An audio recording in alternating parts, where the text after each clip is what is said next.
Comics Coast to Coast is brought to you by patrons like you. If you'd like to help the show out, head on over to patreon.com/comicsc2c and show us a little bit of your love. Your sweet, sweet love. I mean, like $1 worth of love. And we'll take that love and hug it and squeeze it and make it do podcast things that you'll enjoy. So come on, see what happens. This is Comics Coast to Coast. Hey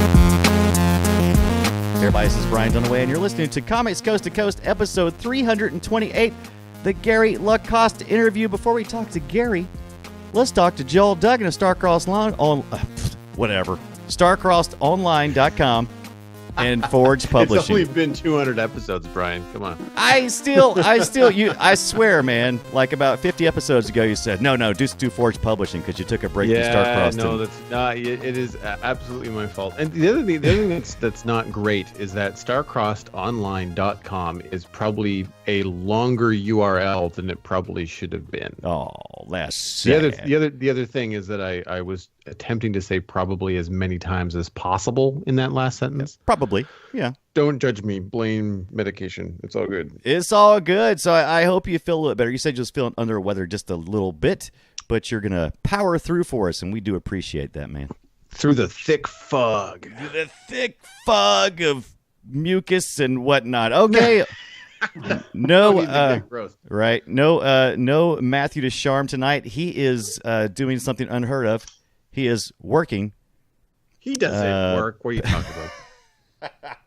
He did. He said he let us know. He's like, I got to work tonight. I'm like, what? You don't have a job. But yeah, Matthew's working tonight, so we're going to miss that guy. It's great. So let's get right on to the show. Gary LaCoste is with us here tonight. Gary, how are you?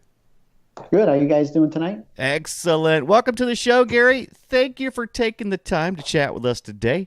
Would you mind telling us a little bit about yourself and your illustration work? Sure. Well, my name's Gary LaCoste, and I want to thank you guys for inviting me in tonight. Absolutely. I'm a freelance illustrator. I've been illustrating for approximately 20 some odd years, give or take, and it's mostly been in the children's markets. So I started way back when working in the toy and game industry, and then recently I've gotten more into activity books and kids magazines, highlights, and Jack and Jill, and some other magazines. So, and pretty much probably like you guys, I started off growing up. I was, the kid in school that used to draw all the time. And when I went to college, when I got out, there was a local illustrator, and his name was Rock Goodrow, and I would go and show my portfolio to him at over the summertime and stuff, and he kind of give me some pointers on what to do and how to kind of tweak my work and stuff like that. And I went back one year, and he says, hey, why don't you come? And this was probably 95 or so. So he was, when he was working, actually, he came up as he used to airbrush vans and things like that. So in 95, he was back, he was a big Frank Frazetta fan and stuff. So, I mean, he was, an amazing artist across the board, from realistic to cartoon to pretty much anything. And pretty much he had learned the computer, and back in 95, of course, all that stuff was just coming out, and he invited me in to come and learn the computer, and I kind of interned with him for a little bit. His wife was also repping a few illustrators at the time, and they asked if I wanted to kind of come in and start to be repped by her. And probably within 3 months or so of being an intern, he said, hey, why don't you start working for me a little bit? And it kind of started from there. So. Oh, wow. So that's great. Oh, so we don't hear as many mentoring artists as we used to. And I really miss that aspect, because that used to be the way to get in anywhere. I mean, you would go and work in somebody's studio, or in this case, like you did, and you would learn the ropes there, because that's just how you did it, right? Well, Exactly, and Rocky was actually a great influence. I mean, I come from a small town in central Massachusetts, so we had Rocky and his brother. They were both illustrators, and we had a guy in town that used to paint signs and lettered vans and stuff like that. So if you were like an artistic kid in town, you pretty much would gravitate towards one or the other guys, and they would kind of show you the ropes and stuff like that. So Rocky's always been good. When I was in grade school, because I was one of those kids that enjoyed art and stuff, he used to have classes at night, and you'd go in and pretty much we started to learn how to use the airbrush a little bit and things like that. And I don't know if you guys have ever used the airbrush, but for me, it wasn't my medium of choice. You had to cut a lot of frisket and a lot of things like that. So it was really labor intensive. But the cool thing was when I did finally go to work with Rock, we are probably about 2 towns over from Milton Bradley and Hasbro, and that was his client back in the 90s. So any Disney work that came in, he would do all their game boards, and he was doing all the Winnie the Pooh stuff. And this was just before style guides came out, everything. So when I went there, one of the first things I did was I had to learn how to ink with a brush and try to ink all these different Disney characters, and you got approved as a Disney artist, and then you would start to get work on the different, licenses like that. So, and I know you guys are one of your favorite artists is Rob Momart's. That guy's great. That guy's great. Rob's a friend. Yeah. It's crazy when I see, he's put up some videos online and stuff, and you see the way he inks with a brush. It's crazy, So I mean, yeah, it's amazing. So I started, I would work on, working on that skill, and really right after I never got approved per se as a Disney artist because we started getting style guides after that. So after that, you would get these discs, and it was filled up with, all these different poses of, black and white line art. And we'd take it and put it together to make up the different packages and games and stuff we had to do. So that's fun. That's still fun. It's not as creative, but it still sounds like, fun being a part of that. Exactly. And I think the thing with Rocky being that he was very good at everything. So what the deal was is working like that, and in that industry, every summer you worked on whatever movie was going to come out the following summer. So, one year we worked on, if it was Harry Potter, I remember getting all this different work when Harry Potter came in. Hasbro ended up, I don't think they got the license right at the beginning, but I think it ended up going to Mattel at that time. But I remember working on all the Star Wars when the prequels came out. We worked on a bunch of puzzles, and we had to sign all these non-disclosure agreements. I remember going to these vaults at Milton Bradley. We had to get all this, we brought in our SideQuest discs and all this stuff to grab all this artwork, and we're piecing together scenes for puzzles and things like that. So right. Oh, that sounds fascinating. Yeah. That's like beyond. I guess that's just beyond the research that I would usually go into something. So that sounds like a lot of fun to me. Before I do want to talk to you about puzzle books and like that aspect of your work, but before we move on, I want to mention something about the mentorship and ask if you think it's a shift in the times with so many people, especially young people, spending so much time online and with social media. Not that you can't have an online mentor, but do you think that there's a lot of silos happening? Like people are just in their own little box? Well, I think so. I mean, I think, that's kind of funny. I think you are in your box a little bit because, of course, I think you are, and I think that's a problem because I think you have to be out there.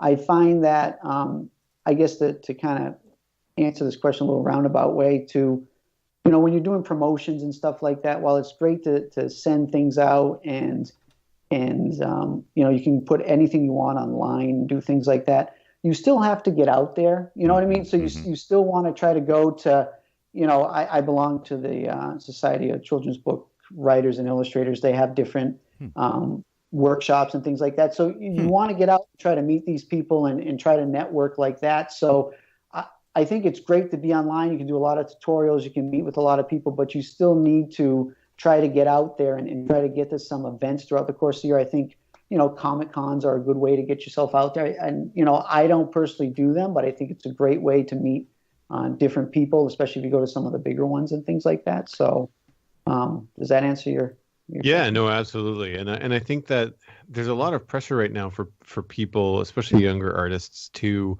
table at conventions and get into the whole business side of stuff. And I think that there's this quick jump into, I'm running my own business from my home studio, and then you're just dealing with the internet and then your own silence. And I've noticed it with some of the frustrations that I see in some of the younger artists that I talk to. And I can't take credit for this advice. It was on either Comic Lab or Surviving Creativity, both excellent podcasts. But it was Brad Geiger, and he was saying that he's chopping out most of his conventions, if not all of his conventions, this year, because it wasn't, as a business, it wasn't financially viable. And he was handing out the advice of like, yes, should you go to a convention if it's in your wheelhouse and up your alley and all that kind of stuff, but don't table, buy a ticket and go. Right. Like if you want to network and meet people and have a business card and stuff like that, then just go and have fun and shake hands and talk to people. You don't have to spend, $300 to $600 on a table for the weekend, which you are more than likely not going to get back. Right. As if you're like brand new to the scene. So I just, I'm seeing kind of like this mesh of advice, of getting out there and meeting people and stuff like that, kind of from not to kind of pigeon us all into a generation, but all of us here, Brad, all kind of in that same kind of 35 to 50 range. So I find that the younger people in their, early 20s are not necessarily doing that. And it's, I keep on hearing this advice echoed with people when we interview people that are in this kind of range. So I found it interesting. I just thought I'd bring it up. It is interesting.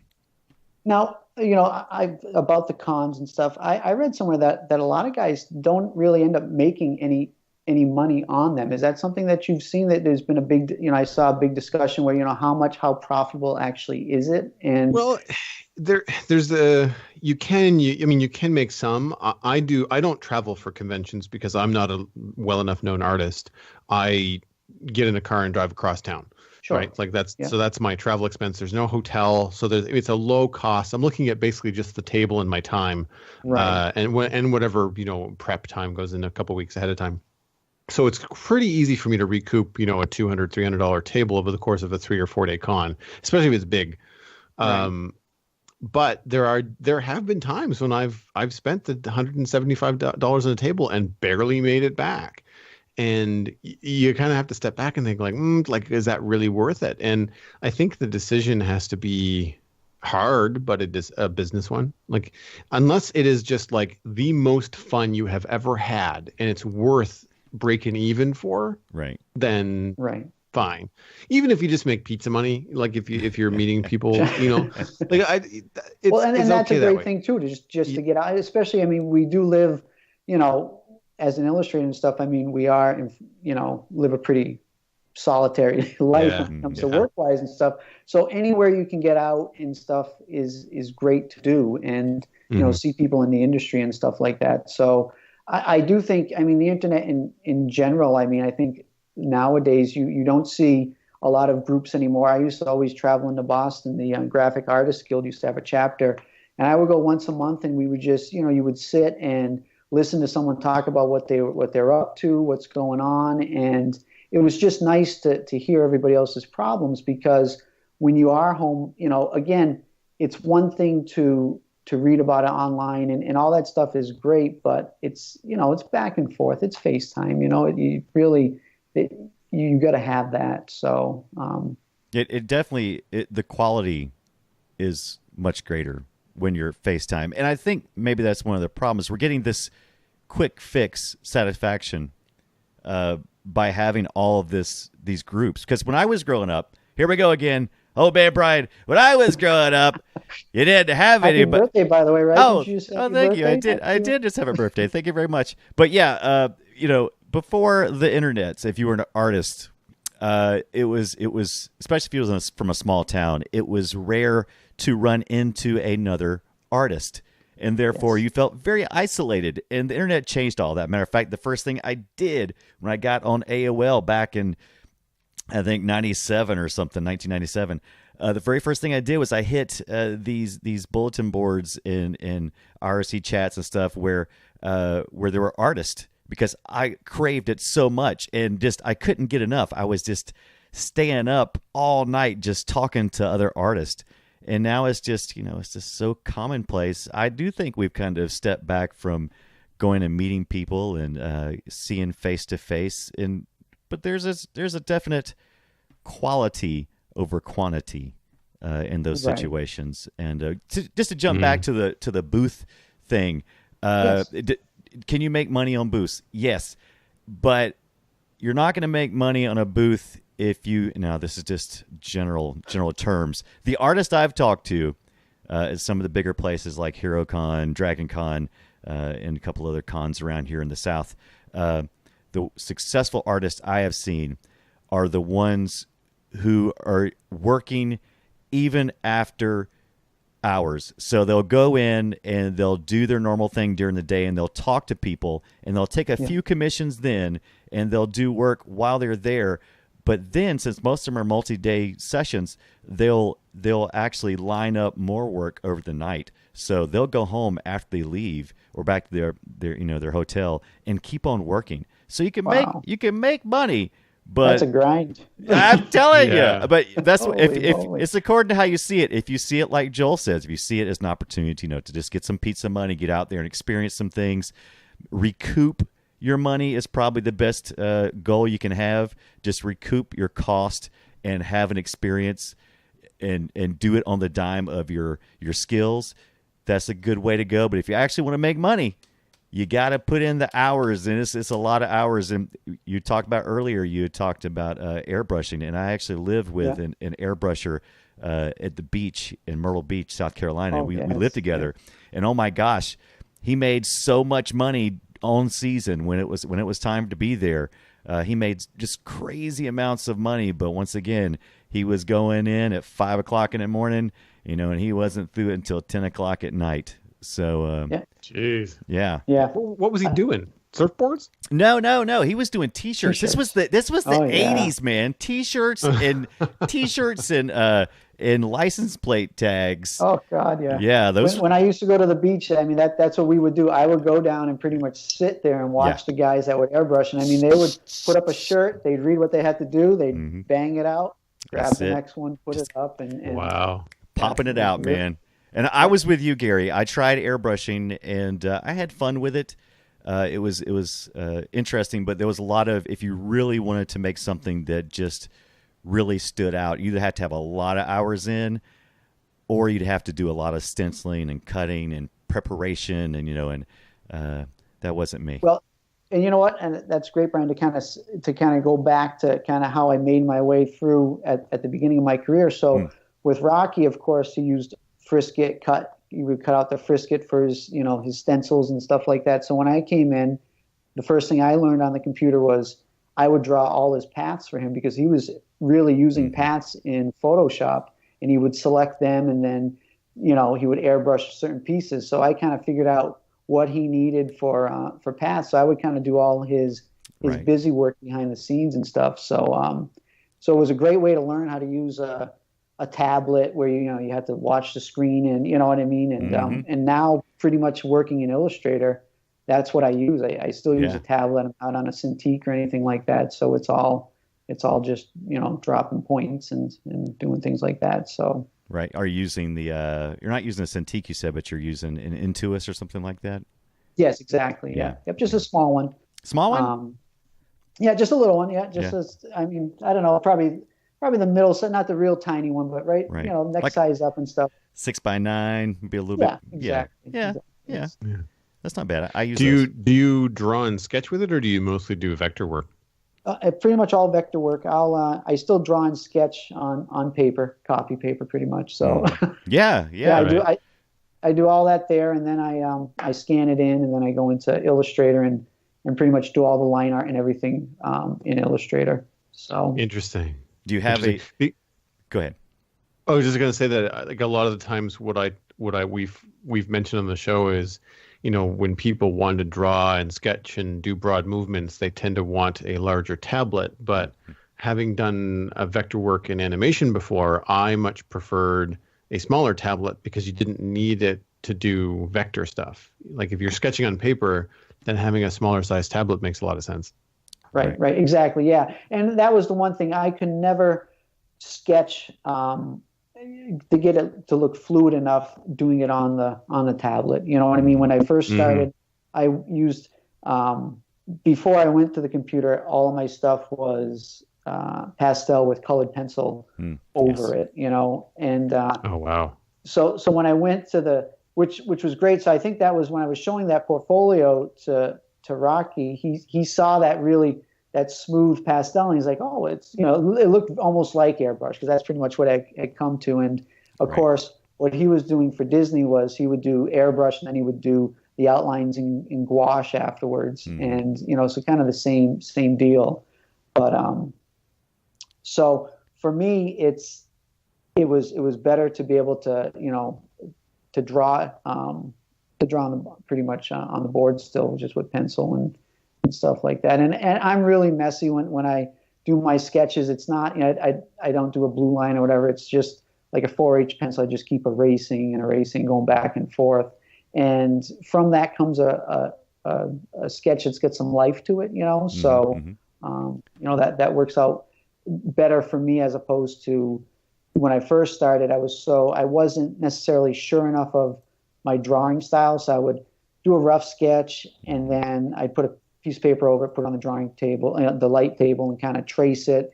And by the time I get done with it, it had lost any type of spontaneity that it had from that original sketch, So what I like to do now is try to really, if I'm not doing a scene, if it's just a character, you like to get it in that one sketch instead of putting a paper, you know what I mean? You hate to kind of try to trace, because then it just seems to take all the life out of it.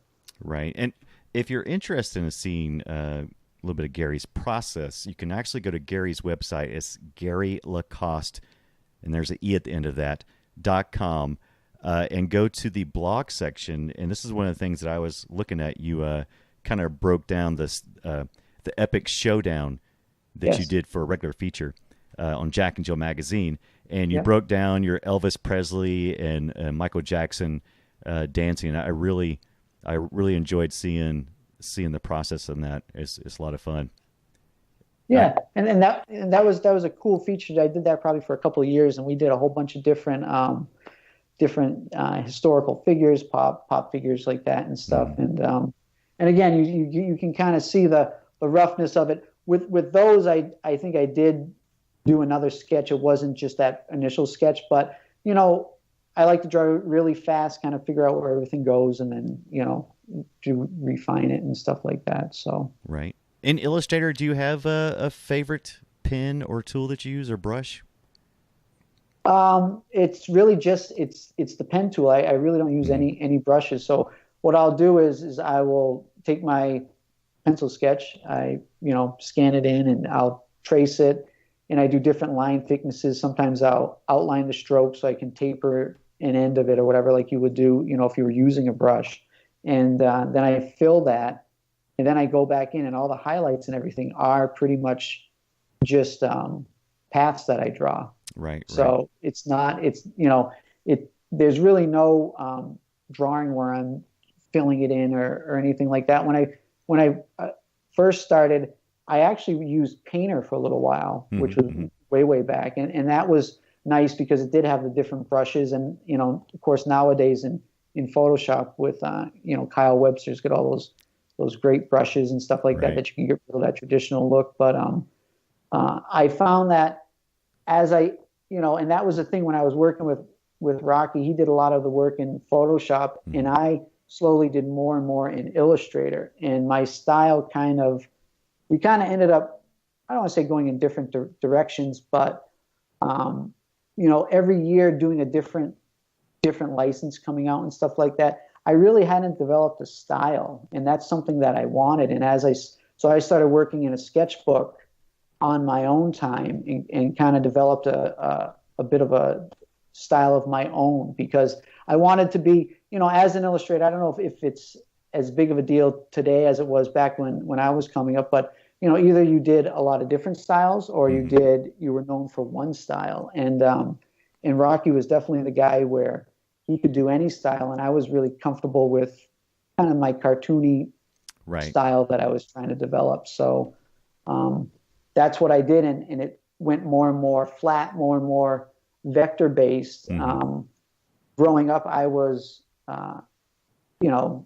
for influences, I guess, or whatever you would say, I loved all Hanna-Barbera cartoons, the Looney Tunes, things like that. I was never into the Disney stuff, so it was kind of weird to start working with Rock and to work on the more, because Disney was more of a 3D style as opposed to, Hanna-Barbera was very flat, and that's kind of where my drawing style went in that direction more. So it's just kind of, it just lent itself better to Illustrator, I guess. Right. Well, that makes sense. That's great. I remember I thought I found such a great treasure one time. I think I've shared this story on the show before, but I remember I got a Winnie the Pooh CD-ROM, and for some reason, this particular CD-ROM, it was bought from from the Disney store or someplace like that. So it was an official DVD. However, whoever created the DVD, they included all their resource files. So it had a lot of coloring book stuff. It was like, it had like some printable color pages you could do, but they had left all the original artwork in there. So I was able to open all those files up in Illustrator and just break down what they had done, because levels were there, layers were there, everything was there, and I was able to see what the artist had done, and that was just it was like I was like, I can't believe these fools have left this on here. And I found this secret. I found this secret. I was so excited. And who could I tell? No one cared. Look at this. You won't believe what I found. No one cared. But you guys care, right? You care. Absolutely. Yeah, that's awesome. Yeah, Joe cares. I might have had the same CD-ROM, like a Winnie the Pooh CD-ROM, kind of like just my brain kind of went tick, and I was like, wait a minute. I remember that. How many of those could there have been? Like, right? I didn't have the one with all the reference material on it, but I do recall some CD-ROMs and storybook stuff. And Winnie the Pooh lended itself so well to that kind of thing. Like what we see now as like animatic storytelling on YouTube, with not necessarily animation, but like fading from key drawing to key drawing. That kind of stuff in CD-ROMs was really cool. I remember we had some educational stuff at school, and sure, I learned about probably plant biology or something like that, but there was some really cool drawings and animations happening that I was also just as interested. It was like, yeah, photosynthesis, I get it. How did they make this drawing? This is what I need to know. Exactly. Well, you take what you want from that, right? Yeah, exactly. Bunch of art nerds. All right, Gary, I want to ask you. Okay, so you've kind of done a lot more of the recent work has mostly been for magazines and children's books and that kind of stuff. So growing up, I was a huge fan of magazines, by the way. That was like, I loved comic books. I loved magazines. They were mostly magazines were, large, bigger than life illustrations and photos. And it was just everything was so visually appealing about magazines. And, but now the internet's around, I don't get out as much as I used to. So how is the magazine market from your perspective? How do you see the magazine market right now? Is it flourishing? Is it kind of languishing? Is it changed much?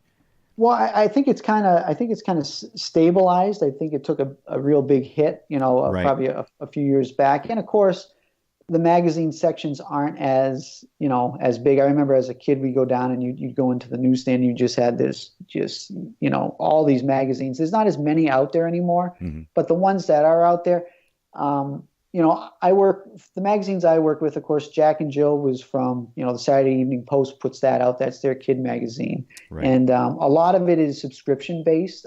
And I was just actually talking with the art director at Highlights the other day, and, they really don't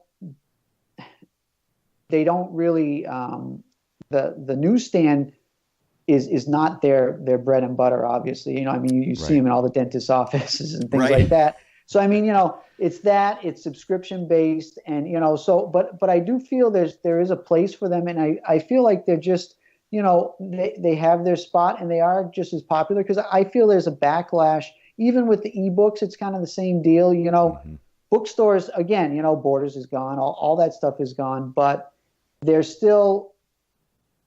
always gonna be there. You know what I mean? Right. So again, I feel like there is a place for it. Some of them you've lost over the years. I know when I was, Nickelodeon used to be a big magazine. I love reading that and stuff. Mm-hmm. And I know Disney had a couple magazines out and stuff they used to have. Do you guys remember Owl magazine, or was that just a Canadian thing? I think it's just a Canadian. Just a Canadian thing. It was a science magazine. It was a kids' science magazine called Owl. It's still out there, though, isn't it? Yeah, I think so. Yeah. Well, I say was. I mean, when I was a kid. And there was an Owl TV show as well. Really? It was called Owl TV. Yeah. No, and it had a lot of. It had a lot of photographs and things like that, but it also had a lot of illustrations and educational puzzles and. I send mailers to them. I like to work for them possibly at some point. So nice. I know there's a guy up in Chris Jones. He's an illustrator, and he does a lot of work for magazines, and he's from Canada. So it's like, I feel like I should be jumping over the border as well. I go back and forth. So. Better healthcare. That's right. Right. I'm loving. I'm actually on owlkids.com, and they do seem to have many different magazines. This new market. There's another market for you right there. Yeah, that's it. I've got fond memories from Owl magazine as a kid.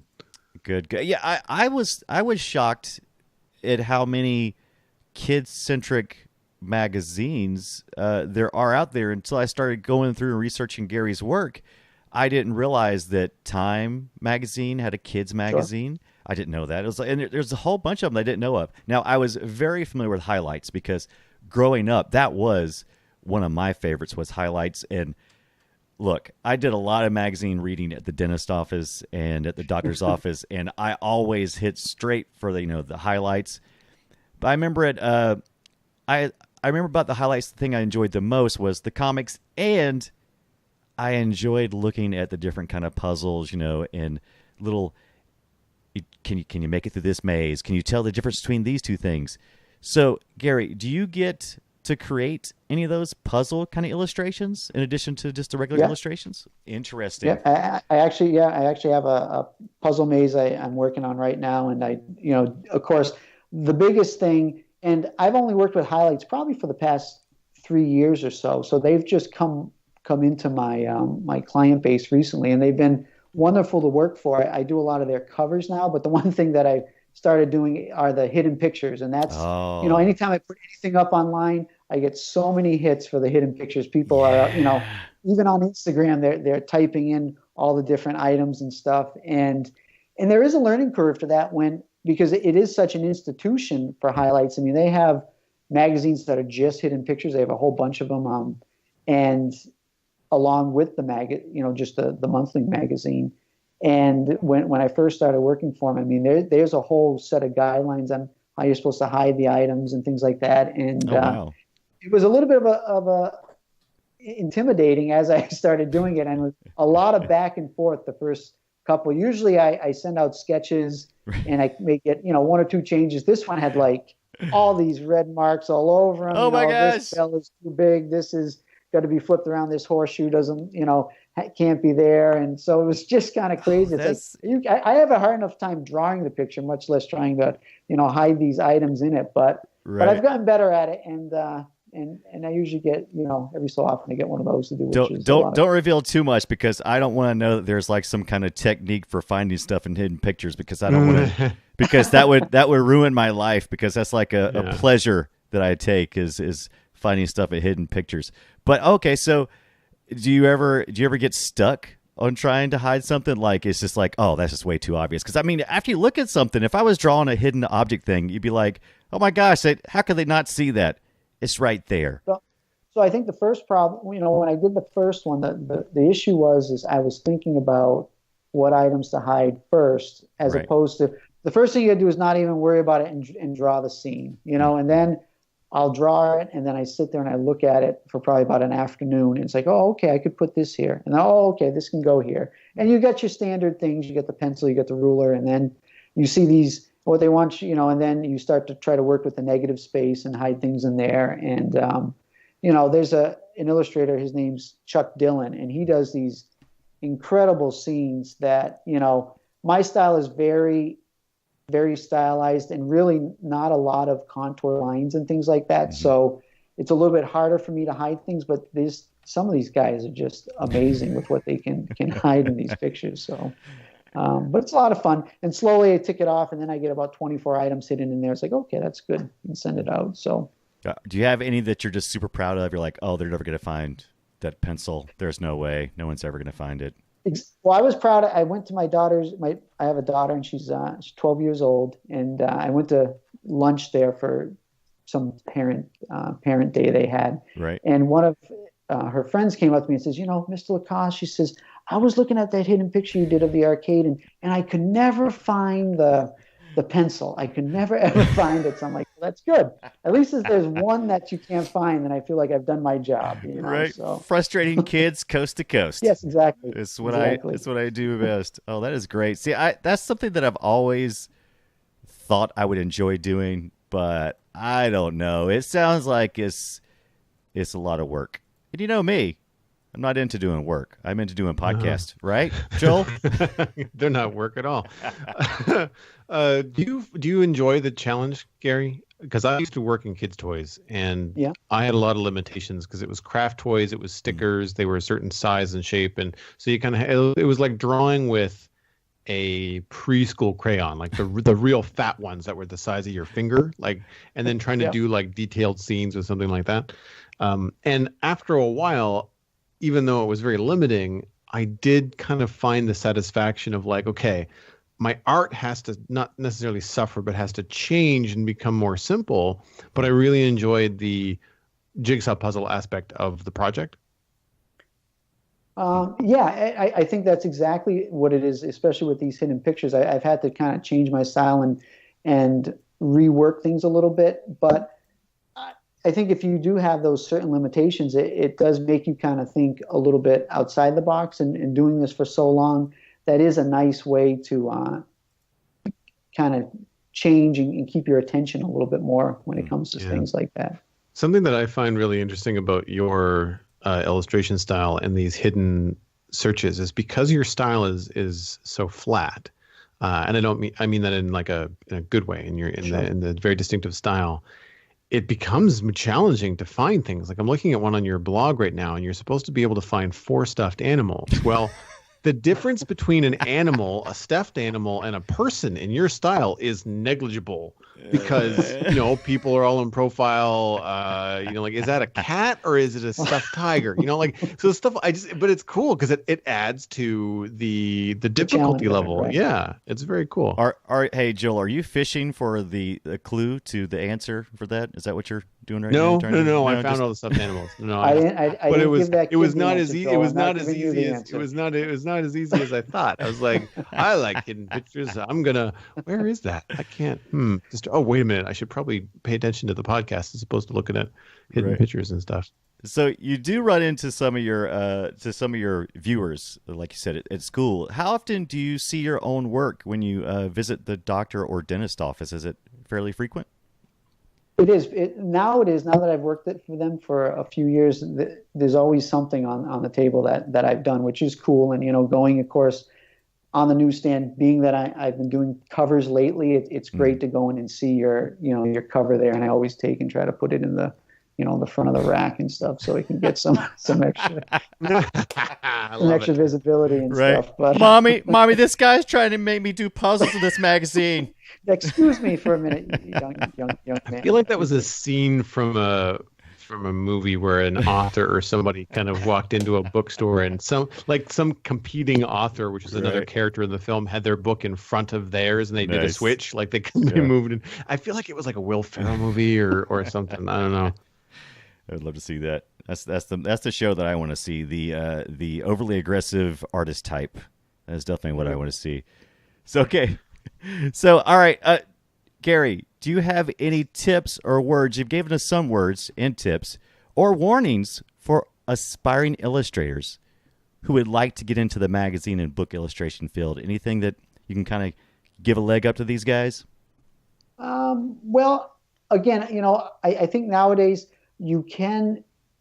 I think one of the biggest things I see with artists out there is they're posting things online and stuff like that, but a lot of them don't have a real professional website. You know what I mean? Like a place you can go to that has your information and stuff. And being that we're, artists, we're creative and things like that, a lot of times that's what's lacking is the business side of it. So, I mean, my job is to, do what the client wants, especially being a commercial artist. Right. So I think you really have to, number one, you got to put yourself out there online, not just on Instagram and things like that, but you got to have the website. You got to have, information about what you've done. It's all going to be in a professional manner. And you also kind of need to follow up, not just online. You should be sending postcards out to these places and, find the books that you want to be in or the market you want to be in. Look and see what artists are there, see what they're doing, and, present yourself in a professional manner at all times. If people send you emails, respond to them, promptly and make sure you're hitting your deadlines. And I think that's the biggest thing is the work ethic. It's one thing to do the work. It's another thing to do the work and then, be able to do it correctly into what they want. When I was doing the game boards, I think that's, starting off with my career, that was a great thing to start with because, when we went to those meetings, I was the one taking the notes. It wasn't just the artwork. You had to make sure it worked as a game first. You had all the gameplay, and then you could put in, okay, we can make the path look like this. We can put these different things there. So you do got to realize it's, your client's needs first. And, that's first and foremost in what I do. So that makes sense. Yeah. Yeah. It makes sense as well. I can't echo replying promptly more. Right. I got it from I think it was a social media conference. It was a tip that I got, and it was basically not just prompt, like immediate. Like if you happen to be working at your desk, and even though you're not supposed to take an email break, if a ding comes in and your email's open and you check it and it's a potential client, if you can reply to them, you have to master the short email. Like you have to master like the 2-sentence reply. Right. But if it's like, yeah, that sounds like an interesting project, let's set up a Skype chat. I'm available, and you shoot some times. If you reply like immediately, chances are they're still sitting at their desk. Yeah. Right. And I have seen, I can't really say that I've seen an increase in contracts, but I've seen an increase in conversation since I employed that like 4 or 5 years ago. I definitely find that you get more of an engage from people. And again, like it doesn't necessarily work out for other reasons, like, their budget or their timing or whatever, but at least you're getting a reply started, as opposed to just replying to them when you give it to your email at 5 o'clock. They're already gone for the day because they're, in England and it's, 10 o'clock at night. And if you can get back to them quick, I find it's a big, big deal.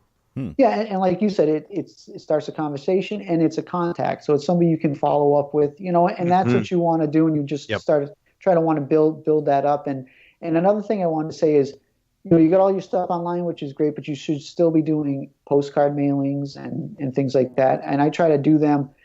I don't do them as much as I used to, but it used to be quarterly. I really had a kind of a schedule set up where I would do a postcard mailing, and then the next month I do a blog postcard mailing, and that got me kind of going in the children's market because really, probably about 10 years ago, I did leave the toy and game, and I broke off and started working with my own style, and really I took no clients from the toy and game industry. I just went and started with that. And it took a little while to get going, but you need to be consistent. And I think that's the biggest thing for anybody aspiring is it's not going to happen overnight. It's not going to be that first postcard. It's going to be sending multiple postcards so these clients see that, okay, this guy he's working, he's a professional. I can go to his website, I see new stuff, and it's not just Instagram account. And the artwork can be amazing, and you can be on Instagram and other places, but it's that little bit more that you need to come off as being a professional, because they're going to really they're going to put a lot of trust and faith in you. If they've got a project with a deadline and everything, they want to know that you're not just going to flake out halfway through the project. Right. I think Instagram and social media is a great way to advertise, and is a great way to build fans, but it's not necessarily a good way to build clients. Right. And I still I still use the source books. You have the Directory of Illustration, the workbook, and things like that. Those were big, of course, back in when I first started back in '95. You would take these ads out in these books, and that's always the thing is, should you be advertising? They cost a lot of money, and nowadays, of course, they have a website hooked up to that. But to be on there, it's clients are going to that. You know what I mean? It's great to get a lot of likes on Instagram and all that, but how do you turn that into paying clients? I don't see it. If I was doing more children's books where I had my own titles I was trying to sell and things like that, then sure, you do want to be on Instagram and things. But I feel like, for me, looking for the commission work, that you still need to be on those other sites as well. Yeah, I think the difference is that when you're publishing your own book, when you're doing that kind of stuff, you're the business. Like you're now the business hat, and Exactly. That's why you have the social media account. Because as Brian mentioned at the beginning of the show, like I run Forge Publishing, and that's exactly what happens. Like I ditch the artist hat for all intents and purposes when I'm working with Piper and Rob. And right. I turn into the business, and I just try to promote their stuff and get people to go to their websites where they can then buy things and, go from there.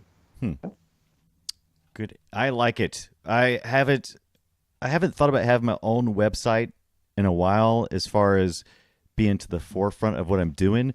But if you do go to Gary LaCoste's website, I mean, it's very professional. It does take it to that next level. And you're probably dealing with clients who are maybe used to doing older school things and are used to seeing somebody with a presence instead of look at all these kids with their Instas and stuff. Maybe maybe it shows a little bit more dedication and maybe a little bit more maturity. And again, I mean, I hope that didn't sound like I was, saying, but I think nowadays you really have to be a little bit everywhere, like Joel was saying, if I had written a children's book or something like that, that's where you want to get your fans coming in the social media for sure. I mean, I post things to Facebook, and it's more peers that are there. You know what I mean? So, yeah, but it's not, every so often I do get a client from there, which is nice, so it's to have a presence, I guess, in a little bit everywhere, and, right. And try to make it manageable, so. Right. Well, and I can tell you right now, like that's when I might discover a new artist on Instagram, which is more than likely where I do discover new artists. But when I want to contact them to get them on this show, first thing I do is I go to their profile and see if they have a .com. Right. Right. And then, then you go there and you read a little bit more about them, and you can see. Exactly. And then I'm looking for their, their name and a clear email. Right. Like Please. 2 clicks. Please, a clear email. It's but how I found Gary to begin with is if I remember correctly, I saw a magazine at either my dentist or my doctor's office, and I was flipping through, and I was really impressed with the artwork, and I thought, oh my goodness, we need to get some illustrators on here to talk about some of this great work. And I was easily able to locate your name, your web address, and was able to find you fairly simply. And then I suck Joel on you. I said, Joel, Go get Gary. Joel. Fetch. Returned. And that's what Joel does. He's great about that. He's super great with the fetcher. He's the fetcher. He's great at communication, and he's great at being clear, which is something I'm not always good at. So, all right. Well, we are at the end of the show, Gary. I have many more questions, so this is always where I say, come back on with us again soon so that we could talk again and continue our discussions. We had some really good times. Where is the best place? Well, wait, before I ask that, we usually ask this question. Matt usually asks it. Do you have an artist or illustrator that may not be well-known or could be well-known that maybe is a friend of yours that you would like to recommend? It doesn't have to be a friend. No pressure. You don't have to name all of them. I know artists have tons of friends usually. But I do have tons of friends, but for people that I look to, kind of like where I'm looking to take my work to the next level, there's a guy from, I'm going to go overseas, I guess, to Ireland. This guy, his name is Steve Simpson, and he's an illustrator, does a lot of different work, and he'd be a great guy to check out. I think, his style is very quirky. He does a lot of different package design, and he kind of across the board. So he would be, at stevesimpson.com. I love this work. And, yeah, I love his color schemes. Those are great.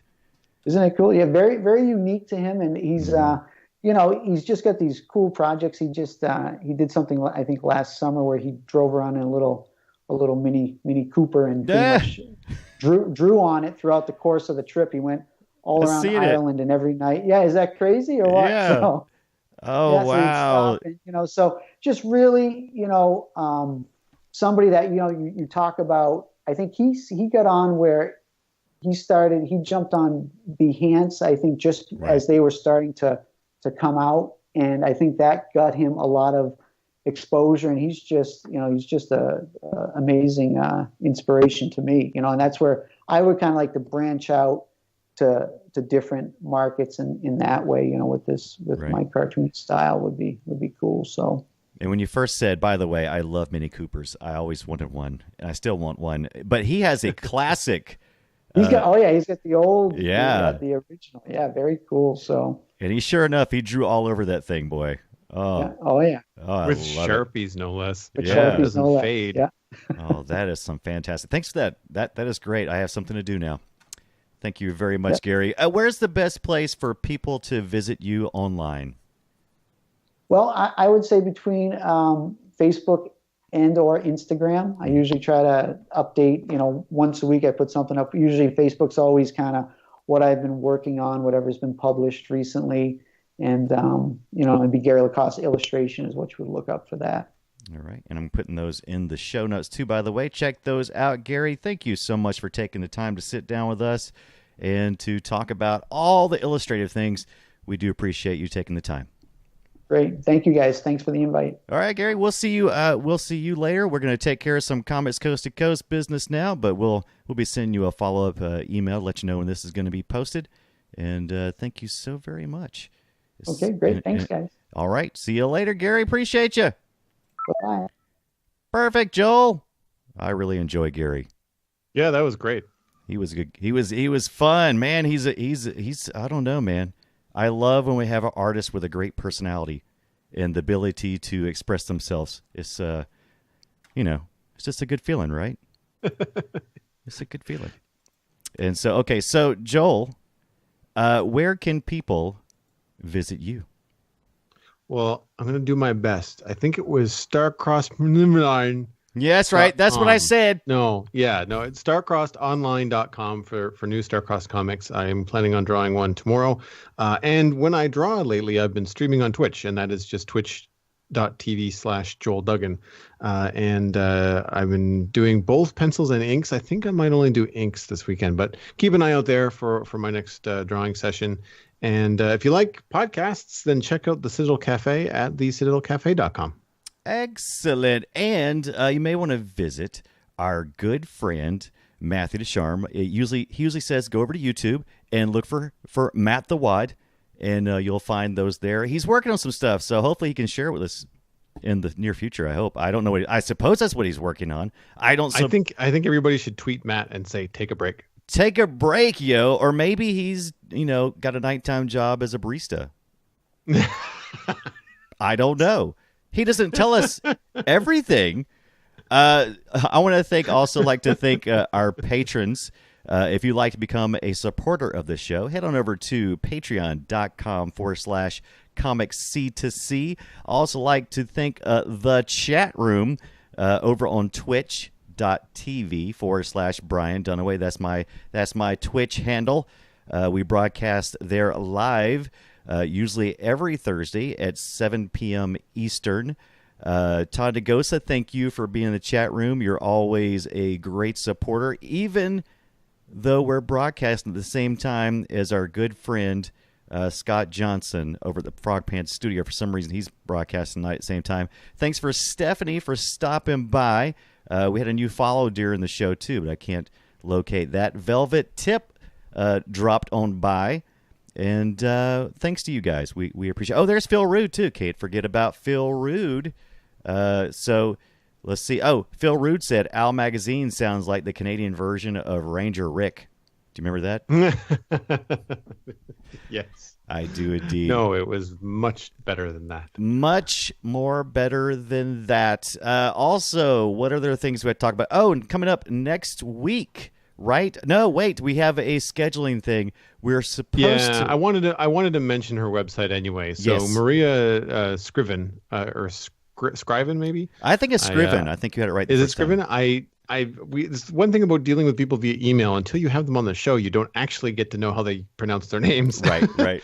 But it's mariascriven.com. She was scheduled for next week. Something's come up. We've had to postpone that probably until June.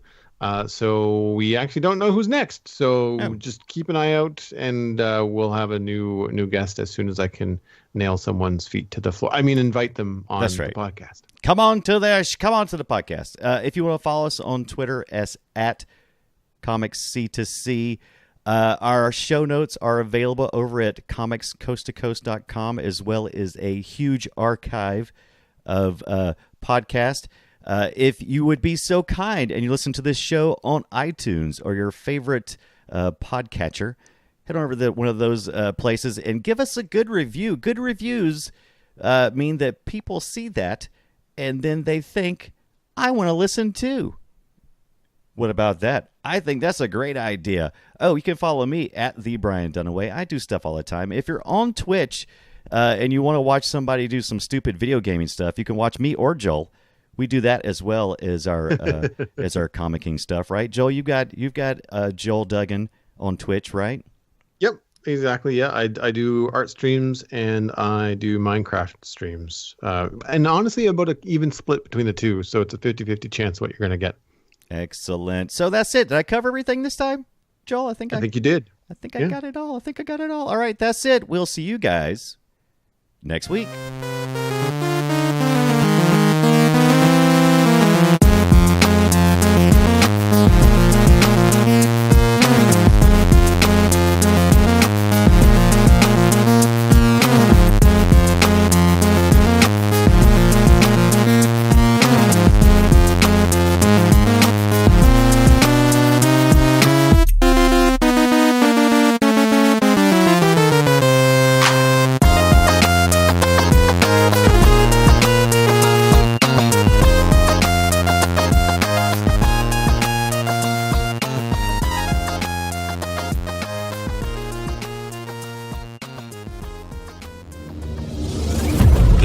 Part of the Frog Pants Network. Get more at frogpants.com.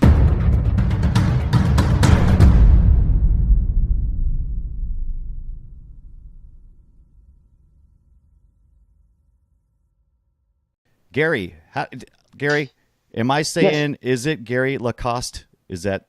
It's Gary LaCoste, yeah. Perfect. All right. The E is quiet. Good. It's super quiet. Shh. Keep it down back there. You're the caboose that holds this name together. That's right. All right. Hey, Velvet Tips, finally. I haven't seen Velvet Tip in forever in the chat room.